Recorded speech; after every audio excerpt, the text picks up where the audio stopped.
वेझो ॻोठ मुबारक ॿरड़ो जे primary school जी इमारत ज़बून थी वई आहे। वधीक तफ़सील ॾिसूं था हिन रिपोर्ट में।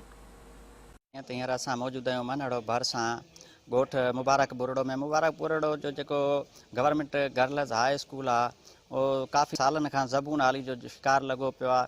हाणे अचो त हितां जे टीचरनि सां ऐं ॻोठाणनि सां ऐं साञावंद माण्हुनि सां ॻाल्हायूं त हुननि जो वधीक छा चवणु आहे बिल्डिंग जे हवाले सां। स्कूल मुबारक ॿरड़ो आहे, हिन में जेका बिल्डिंग आहे उहा ॾाढी डेंजरस थी वई आहे। इन जे करे ॿार नथा अची सघनि।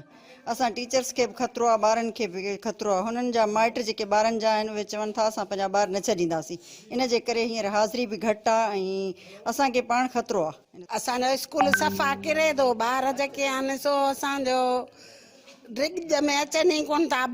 ॿारनि जे मथां कोड़ चापड़ किरी पिया आहिनि। ॿार छिरकी भॼी था वञनि।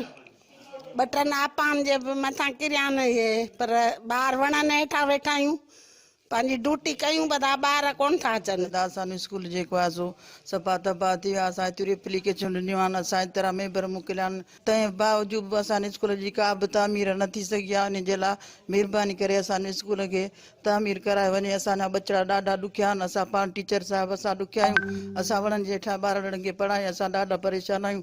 महिरबानी करे असांजे स्कूल जी तामीर कराई वञे। असांजो स्कूल जेको आहे ख़तरनाक थी वियो आहे। नंढड़ा ॿार उहे डिॼनि था, नथा अचनि। उन्हनि जे मथां बिल्डिंग जी छित किरे थी।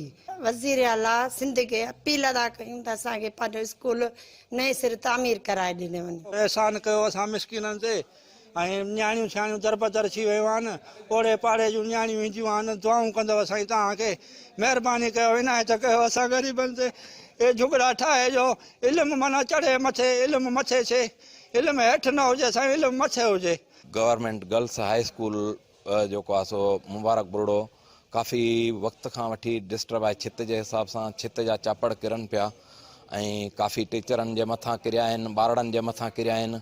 ऐं त हूंदे ॿार बि, माइट बि, पेरेंट बि कुझु जेको आहे हर माण्हू चाहे थो त मुंहिंजे बचे खे तइलीम मिले, पर स्कूल जी पोज़ीशन ॾिसी हू बि नियाणियुनि खे छॾण जे लाइ तयारु न आहिनि। त हाणे बाबा असांजी नियाणियूं वञी जेको स्कूल मां ज़ख़्मी थी वापसि घर अचनि।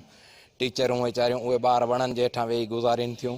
स्कूल जी बिल्डिंग जी छित जेका आहे सा सॼी डैमेज लॻी पिया। ॿारड़ा वञी विया आहिनि, धुप ते त कोन वेही पढ़ंदा, ज़ाहिर अंदरि क्लास में आहिनि। क्लास में जेकॾहिं वेह आहिनि त मथां चापड़ किरनि ऐं ॿारड़ा बजाए पढ़ण जे ज़ख़्मी थी अची असांखे मिलनि। उन जे लाइ हर पेरेंट जेको आहे सो बसि इन ख़ौफ़ में ख़ौफ़ज़दा आहे त यार ॿारड़ा स्कूल त मोकिलियूं था, पर परियां ख़बर न आहे कहिड़ी पोज़ीशन में मोटंदो। उन जे करे मेन जेको सो असांजो पढ़ाई जो सॼो सिस्टम डिस्टर्ब। मुबारक ॿरड़ो गर्ल्स हाई स्कूल आहे, इन जी बिल्डिंग सफ़ा डाउन थी वई आहे। इन जी रिपेयर लाइ असां मथियनि अमलदारनि खे बि, ऑफिसरनि खे एप्लीकेशनूं ॾिनियूं आहिनि। उन खां अलावा ॿार ॻोठाणा ॿार छॾनि कोन। जीअं त तव्हां गवर्नमेंट गर्ल्स हाई स्कूल मुबारक ॿरड़ो जे टीचरनि जा ऐं ॻोठाणनि जा, वालदेननि जा ऐं साञावंद माण्हुनि जा व्यूज़ ॿुधा। हुननि इहो चयो त हीअ बिल्डिंग जेका आहे सफ़ा ख़तरनाक थी चुकी आहे। 2 क्लासूं जेके आहिनि हुननि जी छित मुकमल गुज़िरियल धमाके सां किरी पई आहे। त उन जे हवाले सां हिननि चयो त ॿार असां मोकिलियूं त कहिड़े हिसाब सां हिन स्कूल में मोकिलियूं। जहिड़ी जाॻंदी हिकिड़ी मौत आहे। इन खे ॾिसंदे असां हिते ॿारनि खे तालीम जे लाइ नथा मोकिले सघूं। अहिड़ी तालीमी घोरी जेको ॿारनि जो सिर खणे। बाक़ी जेकॾहिं हिननि इहो मुतालबो सिंध हुकूमत खां कयो आहे त जेकॾहिं हीअ बिल्डिंग असांखे रिपेयर कराए ॾिनी वञे त पोइ असां ॿारनि खे तालीम जे लाइ स्कूल मोकिलींदासीं। कैमरामैन अमजद अली भाटी सां गॾु ग़ुलाम भाटी, KTN न्यूज़ मनड़ो।